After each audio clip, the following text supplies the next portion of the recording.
जय हिंद दोस्तों, आज हम समझेंगे थिंक एंड ग्रो रिच में दिए गए पर सफलता के असफलता के 30 प्रमुख कारणों के बारे में, जिससे अगर आपके अंदर है तो आप दूर कर लीजिए। थिंक एंड ग्रो रिच के बारे में बता दूँ तो अमेरिका की सबसे बेस्ट सेलर बुक रही है, अभी तक सबसे ज़्यादा बिके जाने बुक है think and grow rich by Napoleon Hill. इसमें से 30 प्रमुख कारणों को मैंने पढ़ा, वही आपको बता रहा हूँ। इसमें से पहला कारण है आपका पहला कारण है प्रतिकूल वंशानुगत की कमी। प्रतिकूल वंशानुगत की कमी का मतलब ये होता है, मान लीजिए अगर आपके पिताजी एक अमीर रहे या पैसा वाले नहीं है तो आप उसका प्रभाव आप पर भी पड़ता है। लेकिन इस बुक में उन्होंने कहा है कि इस कमी को आप बहुत ही आसानी दूर कर सकते हैं। बहुत सारे जितने भी अरबपति जितने बिलियनियर हुए हैं वो अपने परिवार के पहले व्यक्ति जो बने थे, समझ आ रहा है ना। 40% बिलियनियर क्या पहले किसी के अपने माता पिता के संपत्ति से नहीं बने होते हैं, अतः आप इसे आसानी से दूर कर सकते हैं। इसमें से दूसरा होता है जीवन में एक अच्छी तरह से उद्देश्य की कमी। अगर आपके जीवन में कोई गोल नहीं है तो आपका जीवन एकदम गोल है। जीवन में एक अच्छी तरह से उद्देश्य की कमी ये समझ आ गया, आपको गोल बनाना पड़ेगा। तीसरा है सामान्य उद्देश्य से ऊपर की महत्वाकांक्षा का अभाव। मान लीजिए आपने एक गोल बनाया कोई 1 लाख 2 लाख, अगर उसे पा लिया और उसके बाद कुछ आप सोचा ही नहीं तो उसे कहते हैं समान महत्वाकांक्षा का अभाव। अगर आपके अंदर महत्वाकांक्षा नहीं है तो भी एक आपका असफलता का कारण बनेगा कुछ समय बाद, बाद में जब आपका दिमाग ज़्यादा डेवलप होगा तब। चौथा है अपर्याप्त शिक्षा। अगर आपके पास मान लीजिए आप बिजनेसमैन बनना है और आप शिक्षा ले रहे हैं फिजिक्स केमिस्ट्री मैथ की, तो आप बिजनेसमैन तो कभी बनेंगे नहीं। तो जिस भी ग्रुप में आपको उसमें जाना उसका पर्याप्त शिक्षा लेना आवश्यक है। देखिए इसमें से अगला आता है आपका आत्म अनुशासन की कमी, यानी सेल्फ डिसिप्लिन की कमी। इसमें से आप एग्जाम्पल ले सकते हैं एडोल्फ हिटलर का। एडोल्फ हिटलर भले ही इतिहास में कैसा भी शासक हो, निर्दयी कुछ भी हो, लेकिन उसका एक नियम था कि वो डेली 3 बजे उठता था। डेली जब तक उसने शासन किया डेली 3 बजे उठता था। नेपोलियन हिल का नाम सुने हैं, नेपोलियन बोनापार्ट का नाम सुने हैं, वो भी डेली 3 बजे उठता है। मतलब सेल्फ डिसिप्लिन, मतलब आपके अंदर अनुशासन होना ही चाहिए। ठीक, इसके बाद होता है बुरा स्वास्थ्य। अगर आपके अंदर बुरा स्वास्थ्य है तो आप सफल भी हो जाएंगे तभी आप खुश नहीं रहेंगे, अतः आपको बुरा स्वास्थ्य पर अपना ध्यान देना चाहिए। इससे एग्जाम्पल समझ सकते हैं रिचर्ड ब्रैंसन। रिचर्ड ब्रैंसन कौन है? इंग्लैंड के सबसे बड़ी एयरलाइन के मालिक हैं रिचर्ड ब्रैंसन। वो अपने स्वास्थ्य के ऊपर इतना फिट रहते हैं, डेली 1 घंटा वर्कआउट सुबह शाम डेली। इसके बाद आता है बचपन के दौरान प्रतिकूल पर्यावरणीय प्रभाव। और मान लीजिए आपका बचपन प्रतिकूल पर्यावरणीय प्रभाव पड़ा है तो वो आपकी सफलता पर निर्भर करता है। जिसका है ना show me your friend and I tell your future, अतः आपके आसपास के 5 दोस्तों का समूह ही आपके फ्यूचर को बताता है, तो अपने दोस्तों को भी अच्छे से चुनिए। इसके बाद आता है टाल मटोल की कमी। कोई काम आपको आज करना है तो उसे आज ही करिए, कल पर टालेंगे, कल कहेंगे कल करेंगे, कल कहेंगे कल और करेंगे, तो ऐसे काम भी बीतता जाएगा, काम भी नहीं होगा। इसके बाद आता है आपके अंदर हठ की कमी। हठ मतलब एक दृढ़ निश्चय। जब दृढ़ निश्चय कर लेता है कोई, जब तक वो काम खत्म नहीं कर ले तब तक उस पूरा करेगा तभी छोड़ेगा। आपने इलॉन मस्क का नाम सुना है, जो दुनिया के इस समय सबसे अमीर आदमी है। जब उन्हें पेपल नामक कंपनी से निकाल दिया गया तो उन्होंने सोचा कि अब एक रॉकेट बनाया जाए और रॉकेट से इंसानों को मंगल ग्रह पर भेजूंगा और रॉकेट से वापस भी आऊँगा। तो उनकी बात कोई नहीं सुना। फिर वो रसिया गए। रसिया जाकर उन्होंने वहाँ के वैज्ञानिकों से संपर्क किया कि मुझे रॉकेट चाहिए। तो उस रॉकेट की कीमत बहुत ज़्यादा थी, ज़्यादा कम करने की कोशिश की तो उन्होंने उनके प्रोजेक्ट को मना कर दिया। फिर उन्होंने सोचा कि मैं एक खुद क्यों ना बना लूँ, तो खुद पढ़ने लग गए। पढ़ते पढ़ते इन्होंने खुद रॉकेट साइंस की कोई डिग्री नहीं ली, लेकिन पढ़ते पढ़ते इन्होंने रॉकेट साइंटिस्ट बन गए। और अंत में इन्होंने पहला 2 जो प्रयोग किए थे वो 2 फेल हो गया, तीसरे प्रयोग में सक्सेस हो गए। तो इनके अंदर क्या थी? हट थी।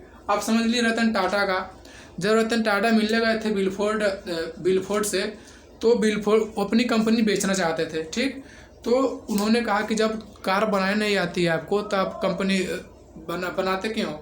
तो उस समय उनको गुस्सा आ गया। फिर उन्होंने ठान लिया कि अब बनाऊंगा तो कार मैं बनाऊंगा और बेचूंगा। फिर भारत आए और उसी दिन से काम पर जुट गए और बनाए, और ऐसा बनाया कि उनकी कंपनी खूब ग्रो कर गई और बिलफोर्ड की कंपनी घाटे में चली आई। और फिर से बिलफोर्ड वहाँ से आए रतन टाटा के पास और उन्होंने उनकी कंपनी को खरीद लिया।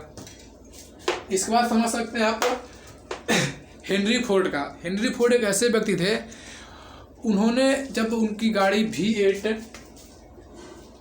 V8 की लॉन्चिंग होनी थी, तो उसका मॉडलिंग में कहते थे बनाना है तो सबसे बेस्ट बनाना है, उससे कम नहीं बनाना है। तो इंजीनियरों को उसने कह दिया था कि इतने अमाउंट के अंदर गाड़ी बनना चाहिए, जो एक असंभव था, लेकिन उन्होंने कह दिया तो 6 साल लगा, 12 महीने लगा, लेकिन एक निश्चित समय के बाद वो भी पूरा हो गया। इसके बाद आता है आपका निगेटिव पर्सनालिटी। अगर आपका व्यक्तित्व नकारात्मक रहेगा, अगर आप किसी की नकारात्मक बात को सोच सुनकर आप भी नकारात्मक हो जाते हैं, तो भी वो आपके एक असफलता का कारण बन सकती है। देखिए अब आगे समझते हैं। इसके बाद है आपका कुछ नहीं के बदले कुछ करने की इच्छा। अगर आपको किसी दिन मान लीजिए कुछ नहीं करने का मन कर रहा है, तो उस काम को थोड़ा सा ज़रूर करिए। कुछ नहीं के बदले कुछ करने से थोड़ा थोड़ा अगर आप डेली 1% इम्प्रूव होते हैं, साल में आप 365% इम्प्रूव हो जाएंगे। अतः कुछ नहीं के बदले कुछ करते रहिए। इसके बाद है शादी में गलत जीवन साथी का चयन। जब आप शादी हो जाएगा और उस गलत जीवन साथी का चयन करेंगे तो आपकी ज़िंदगी वैसे ही बर्बाद है, ठीक। इसके बाद है अति सावधानी। अति सावधानी मतलब सावधानी अच्छी चीज़ होती है, लेकिन अगर आप अति सावधानी करते हैं तो ये सही नहीं है। जैसे मैं आपको बताता हूँ कस्टमर सर्विस का एग्जांपल। एक आइसक्रीम की कंपनी थी, उसने कस्टमर सर्विस उसको 10 से 5 के अंदर उसका दुकान चलता था, लेकिन एक लड़की थी, उसे आइसक्रीम चाहिए था, उसने ऑनलाइन किया था, ठीक, और उसे लेट हो गया, तो 5-6 बजे तभी उसको आइसक्रीम जाकर पहुंचा दिया। और इससे वो इतना खुश हुई कि उसने सोशल मीडिया पर ट्वीट कर दिया और वो ट्वीट वायरल हो गया। इससे उसकी सेल्स 50% तक सेल्स उसकी बढ़ गई, 50% सेल्स बढ़ गई। तो अगर यहाँ पर देखिए अति सावधानी रहती तो क्या उसकी सेल्स बढ़ता, क्या उस कंपनी का नाम होता, नहीं ना। अतः अति सावधानी भी एक निश्चित समय सीमा सावधानी एक निश्चित समय के अंदर करना चाहिए, ठीक। अब देखिए ह्यूमन रिसोर्स का गलत चयन, मतलब अपने व्यवसाय में गलत सहयोगी का चयन करेंगे तो आपका व्यवसाय भी डूबेगा, वो भी डूबेगा और आप भी डूबेंगे। तो ह्यूमन रिसोर्स एकदम पक्का एकदम बढ़िया बेस्ट आदमी ढूंढिए। इसके बाद आता है अंधविश्वास और पूर्वाग्रह। कई लोग होते हैं जो पढ़े लिखे होते हैं लेकिन फिर भी वो अंधविश्वासों पर विश्वास करते हैं। तो अगर आप इस सब काम करते हैं तो आपकी असफलता कारण में एक ये भी हो सकता है। गलत पेशे का चयन। अगर मान लीजिए आपका इंटरेस्ट इन्वेस्टिंग में है और आप आके बिजनेस कर रहे हैं, तो आपको गलत पेशे को चयन कर लिया। मान लीजिए आपको करना है, मान लीजिए आप सेल्समैन बनना चाहते हैं और कर रहे हैं कि यहाँ पर शेयर मार्केट, तो भी वो गलत पेशे का चयन। मान लीजिए अगर आपको टीचर बनना है और पढ़ रहे हैं बिजनेस की किताबें, तो भी एक गलत है, ठीक। देखिए इसके बाद है आपका laser sharp focus. Laser sharp focus मतलब होता है अगर आप किसी एक काम पर फोकस कर रहे हैं तो केवल आप वही काम करिए। अगर आप एक समय में 2 काम कर रहे हैं, समझ लीजिए कि आप कोई काम नहीं कर रहे हैं। ऐसे मैं एग्जांपल बताता हूँ आपका। एक बार जब इलॉन मस्क का नाम जानते हैं आप लोग, जो स्पेस एक्स टेस्ला के मालिक हैं इस समय, जब ये छोटे थे तो जब एक चीज़ पर सोचते थे तो वो सोचते ही रहते थे।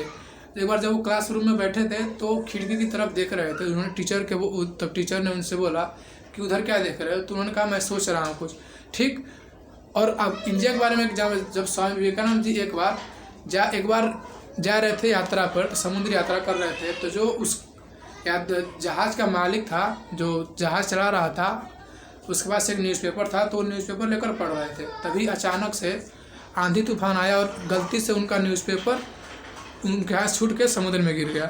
फिर से जो उस जहाज़ का मालिक था उन पर गुस्सा गया कि अभी आज का न्यूज़पेपर था, मैंने पढ़ा भी नहीं था। तो उसने विवेकानंद जी ने कहा कि इतना गुस्सा क्यों रहे हैं, आप कागज़ दीजिए, मैं उस पर पूरा न्यूज़पेपर लिख देता हूँ।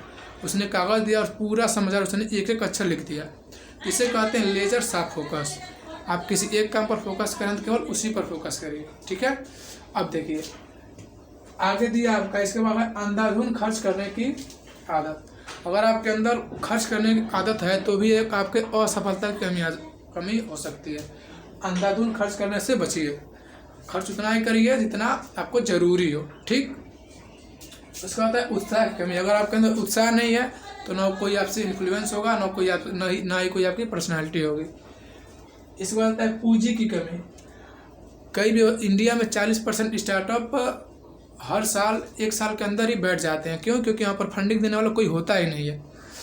इसको होता है आपका अहंकार और घमंड। अगर आपके अंदर थोड़ी बहुत सफलता से अहंकार घमंड आ गया तो आपका असफल होना एकदम बिल्कुल तय है। इसके बाद है असंयम, यानी कि अगर आपके अंदर पेशेंस नहीं है, अगर आपके अंदर धैर्य नहीं है, तो आप सफलता शॉर्ट टर्म में तो पा जाएंगे लेकिन लॉन्ग टर्म में आप असफल हो जाएंगे। बहुत ऐसे लोग हैं जो शॉर्ट टर्म में सफल हो गए लेकिन लॉन्ग टर्म में असफल हो गए। जैसे मैं आपको बता दूं, वॉरेन बफेट का नाम सुना होगा आपने। अभी तक के सबसे जाने माने इन्वेस्टर हैं, सबसे महान। 40 वर्ष की उम्र में उनकी संपत्ति $1 बिलियन थी और जैसे ही 41 वर्ष हुए उनकी संपत्ति $51 बिलियन हो गई। एक साल में $50 बिलियन। उसके पीछे उन्होंने जो 40 साल मेहनत की थी वो था, उन्होंने उत्तर 20 सालों तक उन्होंने क्या किया, धैर्य रखा। तो पेशेंस बहुत ही ज़रूरी होता है।